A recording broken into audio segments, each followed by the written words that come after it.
metabolisme senyawa keton.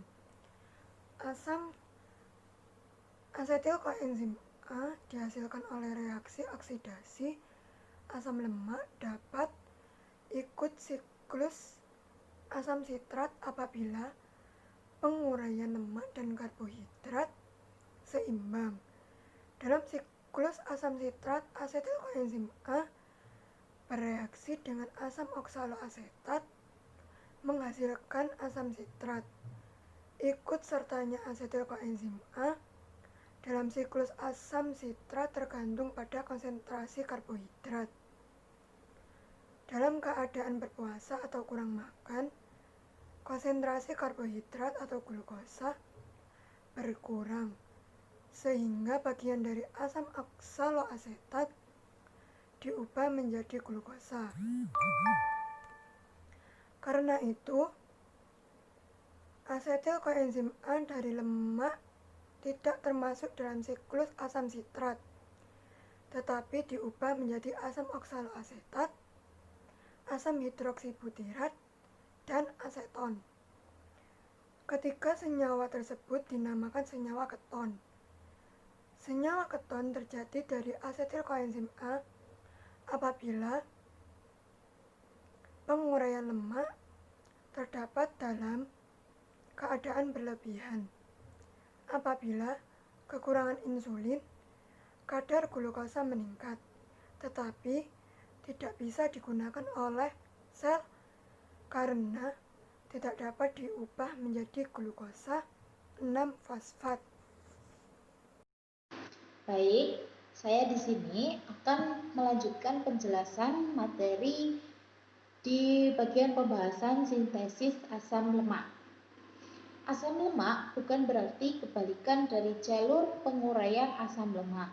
Artinya, pembentukan asam lemak sebagian besar berlangsung melalui jalur metabolik lain. Walaupun ada sebagian kecil asam lemak yang dihasilkan melalui kebalikan dari reaksi penguraian asam lemak dalam mitokondria. Pada hakikatnya, sintesis asam lemak berasal dari asetil CoA. Enzim yang bekerja sebagai katalis adalah kompleks enzim-enzim yang terdapat pada sitoplasma, sedangkan enzim pemecah asam lemak terdapat pada mitokondria. Nah, reaksi awal adalah karboksilasi asetil koenzim A menjadi malonil koenzim A.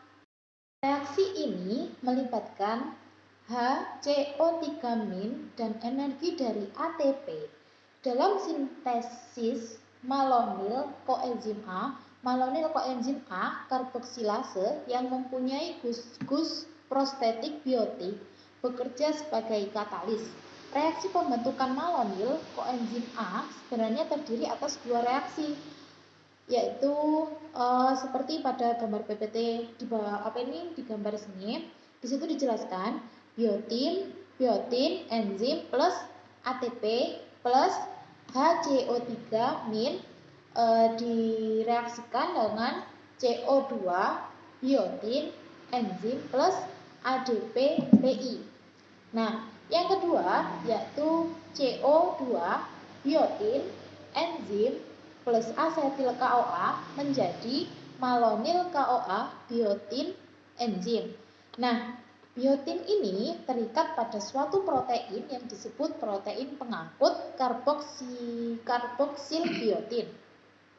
Biotin karboksilase adalah enzim yang bekerja sebagai katalis dalam reaksi karboksilasi biotin. Nah, reaksi kedua, tadi reaksi pertama. Reaksi kedua ialah pemindahan gugus karboksilat kepada asetil koenzim A. Katalis dalam reaksi ini ialah transkarboksilase. Telah diteliti bahwa zat-zat dalam sintesis asam lemak diikat oleh suatu protein pengangkut asil atau asil karier protein atau ACP. Ikatan ini terjadi pada ujung molekul yang mengandung gugus SH strip SH, yaitu gugus fosfopantoteinat. Gugus ini terdapat pula pada molekul koenzim A. Seperti pada gambar di situ kan gambarnya ada gugus prostetik fosfopantoinat. Dan di situ ada koenzim A, yang mencakup koenzim A itu apa aja? Di situ ada adeninnya. Di gambar 11.5. Terus kemudian di situ juga dijelaskan reaksi-reaksinya. Asetil KOA plus ACP dia menjadikan asetil ACP plus HS KOA, dan begitu juga malonil KOA plus ACP direaksikan menjadi malonil ACP HS KOA. Reaksi ini melibatkan HCO3- dan energi dari ATP. Dalam sintesis malonil koenzim A karboksilase yang mempunyai gus prostetik biotik bekerja sebagai katalis. Reaksi pembentukan malonil koenzim A sebenarnya terdiri atas dua reaksi, yaitu seperti pada gambar PPT di bawah di gambar sini.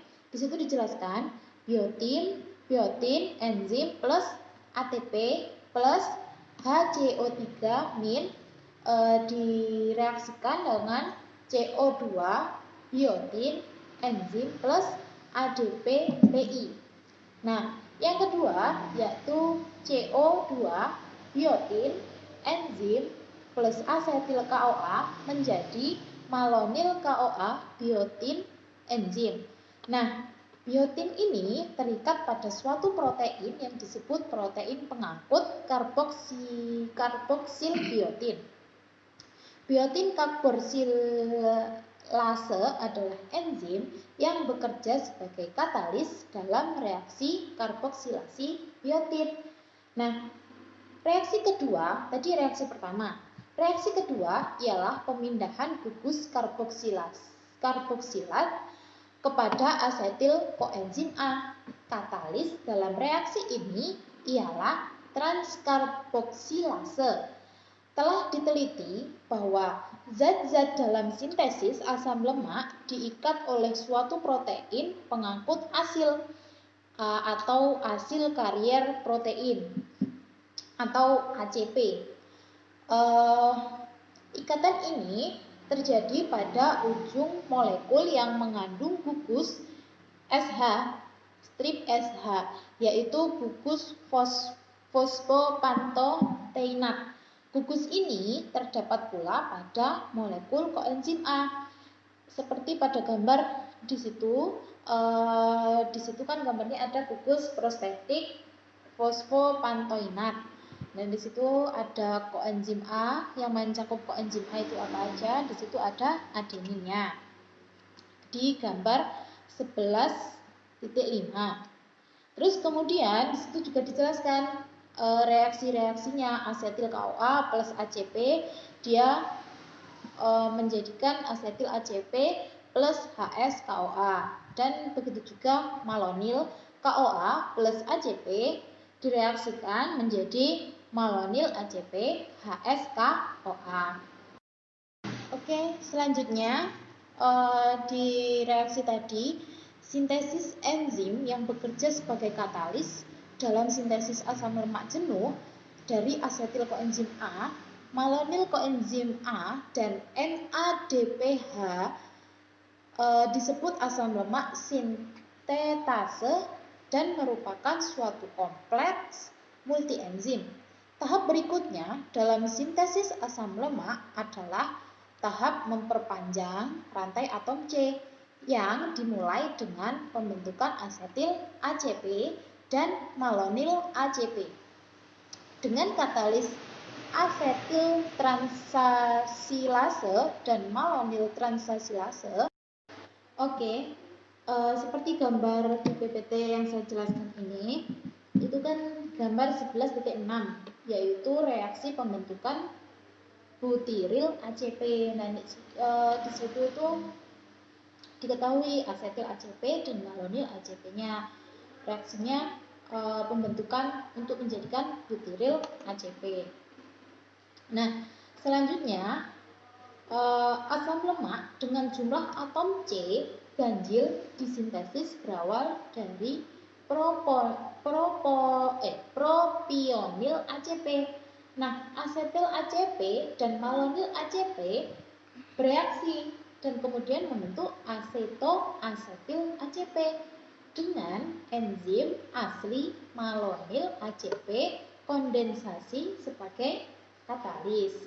Di situ direaksikan asetil ACP ditambah malonil ACP, kemudian direaksikan menjadi asetil ACP ditambah asetil plus CO2.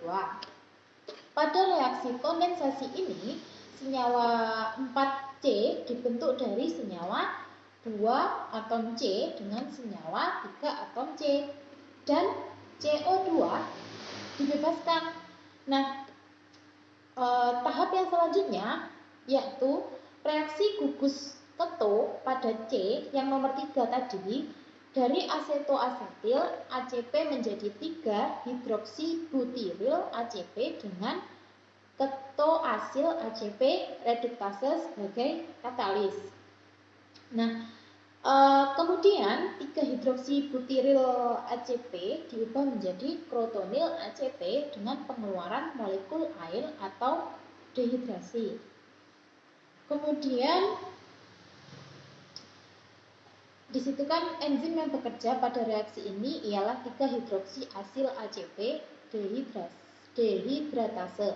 Reaksi terakhir dari putaran pertama sintesis asam lemak ialah pembentukan butiril ACP dari krotonil ACP dengan katalis eonil ACP reduktase. Nah, maksudnya gimana? Jadi putaran pertama proses perpanjangan rantai C ini telah mengubah asetil koenzim A menjadi butiril ACP. Nah, di situ tadi dijelaskan awal permulaan dari pengubahan perpanjangan rantai menjadi yang awalnya asetil koenzim A menjadi butiril ACP.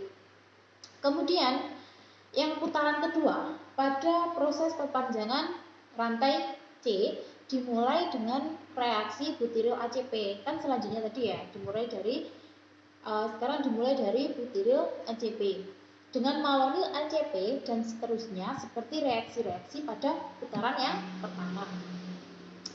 Demikian, setelah beberapa putaran, maka asam lemak tersebut terbentuk pada reaksi terakhir yaitu hidrolisis asli ACP menjadi asam lemak dan ACP.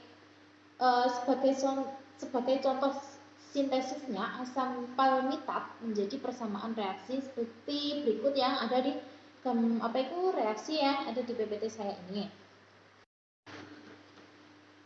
Nah, dari persamaan keseluruhannya tadi, di situ kan juga sudah ada reaksinya 8 asetil KOA plus 7 ATP plus 14 NADPH plus H2O plus 6H+. Dan menjadi reaksi asam palmitat plus 14 NADP plus 8 HSKOA plus 7 ADP plus 7 PI. Nah, dari contoh di atas tampak bahwa asam palmitat terbentuk dari 8 molekul asetil KOA, 14 NADPH dan 7 ATP.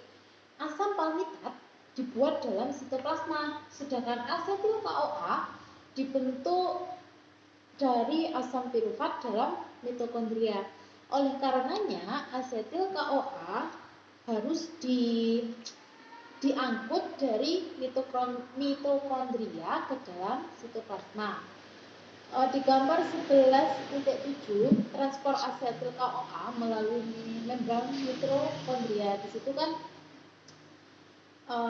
transport asetil KOA-nya itu dari mitokondria ke sitoplasma karena diangkut dari mitokondria dia mengarah ke dalam sitoplasma.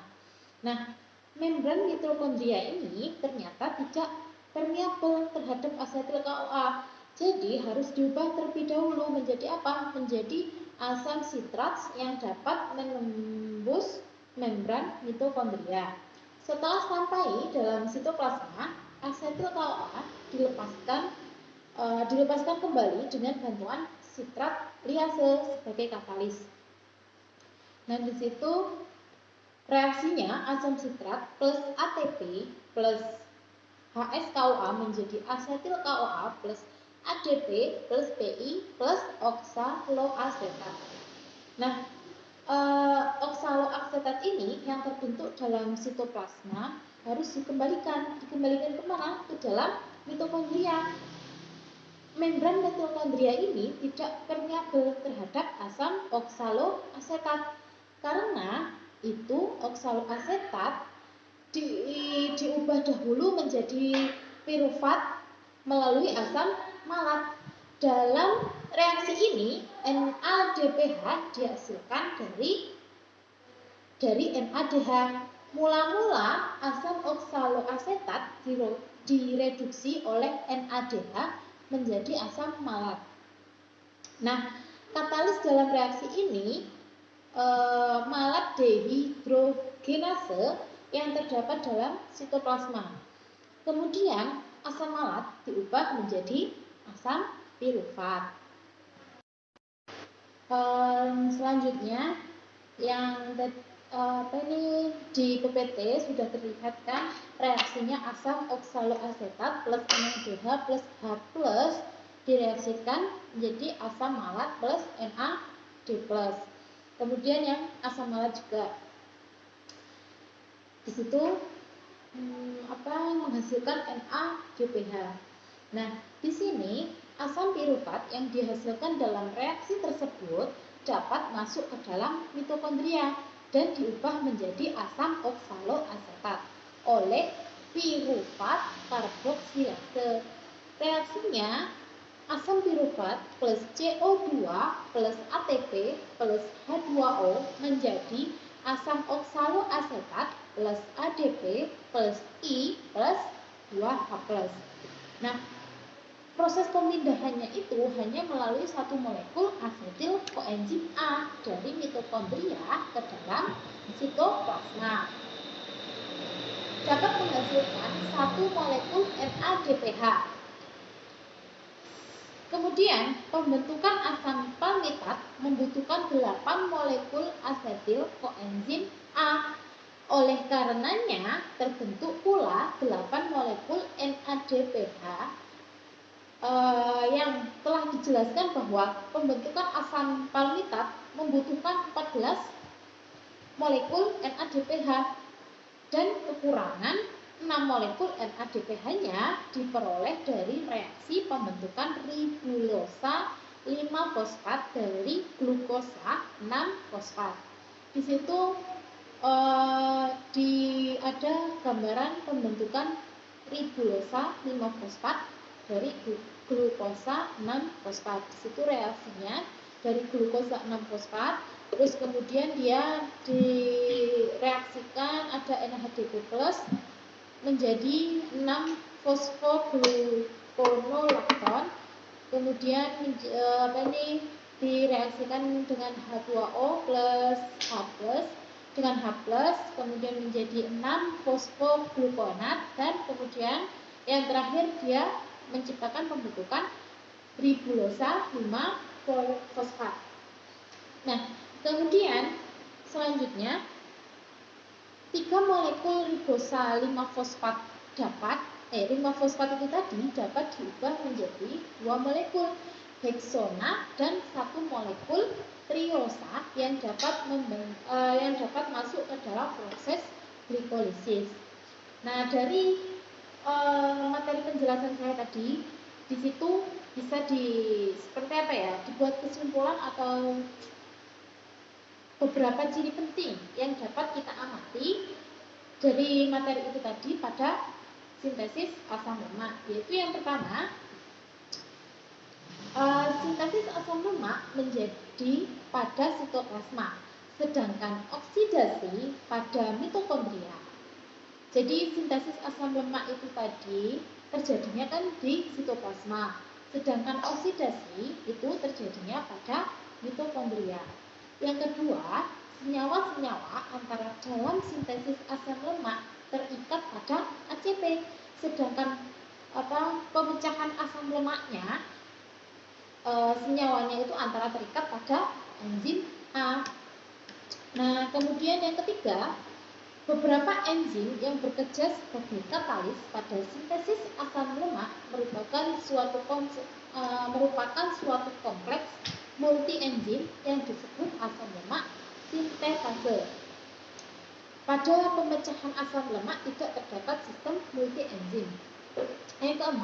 Yang keempat, perpanjangan rantai C pada sintesis asam lemak adalah penambahan 2 atom C secara berturut-turut yang berasal dari asetil koenzim A. Adapun senyawa yang berfungsi sebagai donor unit 2 yaitu Adapun senyawa yang berfungsi sebagai donor unit 2 atom C adalah malonil ACP. Nah, yang terakhir yang kelima, dalam sintesis asam lemak NADPH berfungsi sebagai reduktor. Nah, yang kelima ini di dalam sintesis asam lemak itu NADPH-nya itu berfungsi sebagai reduktor. Selanjutnya akan dijelaskan materi selanjutnya. Gliserida atau biasanya disebut triasilgliserol. Trigliserida ini mempunyai pengertian adalah lipid cadangan yang dapat disintesis secara aktif dalam jaringan sel hewan dan tumbuhan, terutama di dalam sel lemak dan sel hati hewan mamalia. Pembentukan trigliserida ini mempunyai 4 tahapan. Pada tahapan pertama dan kedua, yang terjadi dalam reaksi ini adalah proses asilasi gugus hidroksil dari gliserol 3-fosfat. Tahap reaksi pertama menghasilkan asam lisofosfat. Reaksi ini dikatalisis oleh enzim gliserol fosfat asil transferase. Dalam reaksi ini, gugus asil asam lemak pada koenzim A asil asam lemak dipindahkan ke gugus hidroksil pada gliserol 3-fosfat secara bertahap sampai pada tahapan reaksi yang kedua. Nah, reaksi yang kedua ini juga dikatalisis oleh enzim gliserol asil transferase, sehingga di tahap reaksi kedua menghasilkan fosfatidat untuk dilanjutkan menuju tahapan reaksi berikutnya. Nah, kemudian pada tahap reaksi ketiga, biosintesis trigliserol, asam fosfatidat dihidrolisis dengan enzim fosfatidat fosfatase untuk melepas gugus fosfat pada senyawa fosfatidat sehingga dihasilkan senyawa diasilgliserol. Kemudian pada tahap reaksi terakhir atau reaksi keempat, diasilgliserol bereaksi dengan koenzim A asil asam lemak dan dikatalisis oleh enzim diasilgliserol asil transferase menghasilkan triasilgliserol. Materi selanjutnya yaitu fosfolipid. Fosfolipid merupakan asam lemak yang terikat kovalen dengan fosfat. Terdapat berbagai jenis fosfolipid dalam bakteri. Nah, struktur fosfolipid dalam membran sel adalah amfibolik, yaitu satu bagian molekul bermuatan atau polar hidrofolik dengan bagian lain yang tidak bermuatan atau nonpolar hidrofobik.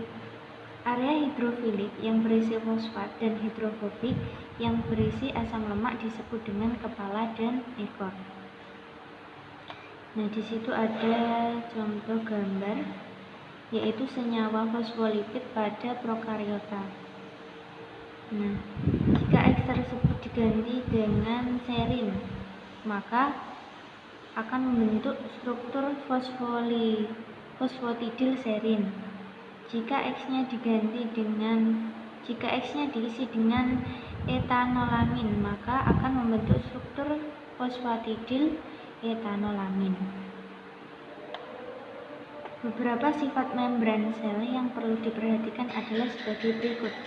Yang pertama, membran sel hanya dapat dilewati oleh air, gas, dan molekul hidrofob kecil.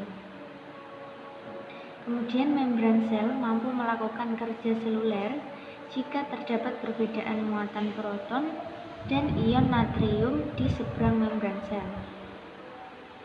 Selanjutnya, asam lemak yang mengisi area hidrofob harus dalam kondisi cair atau fluid. Kondisi ini akan mempertahankan fungsi membran sel. Fluiditas asam lemak terjaga karena adanya asam lemak tidak jenuh. Karena asam lemak tidak jenuh itu lebih rendah dibandingkan dengan asam lemak yang jenuh. Kemudian di situ ada gambar biosintesis fosfolipid. Pada biosintesis fosfolipid ini yang terjadi yaitu reduksi dihidroksiaseton fosfat atau senyawa antara glikolisis menjadi gliseraldehid 3-fosfat atau G3P. Dua molekul asil ACP mentransfer gugus asam lemak ke 3P sehingga menghasilkan asam fosfatidat. Reaksi ini dikatalisis oleh gliseraldehid 3-fosfat asil transferase. Asam fosfat tidak merupakan fosfolipid pertama yang dihasilkan asam fosfatidat, namun masih diproses lagi menjadi derivat fosfolipid lainnya, misalnya fosfatidilresin dan kardiolipin.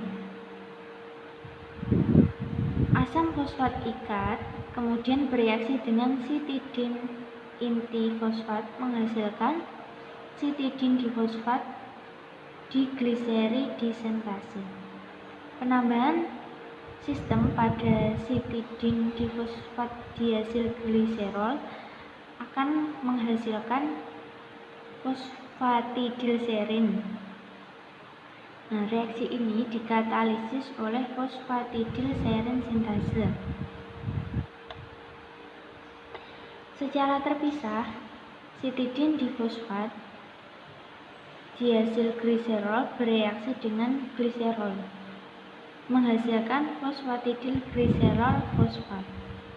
Nah, reaksi ini dikatalisis dengan fosfatidilgliserol fosfat sintase. Hidrolisis fosfatidilgliserol fosfat itu menghasilkan fosfatidilgliserol dan melepaskan fosfat. Reaksi ini dikatalisis oleh fosfatidilgliserol fosfat fosfatase. Dua molekul fosfatidil fosfat bereaksi dan menghasilkan kardiolipin atau difosfatidilgliserol. Dan reaksi ini dikatalisis oleh kardiolipin sintase. Assalamualaikum warahmatullahi wabarakatuh. Perkenalkan, nama saya Ain Jariah. Dalam video ini saya akan menjelaskan mengenai biosintesis kolesterol. Nah, untuk tahapan reaksinya yaitu asetil koenzim A diubah menjadi isopentenyl pirofosfat dan dimethyl pirofosfat melalui beberapa reaksi yang melibatkan dari beberapa jenis enzim. Nah, untuk selanjutnya isopentenyl pirofosfat dan dimethyl pirofosfat tersebut bereaksi dan akhirnya membentuklah kolesterol. Untuk gambaran reaksinya ditunjukkan seperti gambar berikut ini. Oke, kita lanjut. Itu untuk kecepatan pembentukan kolesterol dipengaruhi oleh konsentrasi kolesterol yang telah ada dalam tubuh. Nah, apabila dalam tubuh terdapat kolesterol dalam jumlah yang telah cukup, maka kolesterol akan menghambat sendiri reaksi pembentukannya, atau bisa dikatakan dengan hambatan umpan balik. Nah, sebaliknya, apabila jumlah kolesterol sedikit karena berpuasa, kecepatan pembentukan kolesterol tersebut dapat meningkat. Nah, sekian materi yang dapat saya sampaikan mengenai biosintesis kolesterol. Semoga dapat bermanfaat. Sekian dan terima kasih. Wassalamualaikum warahmatullahi wabarakatuh.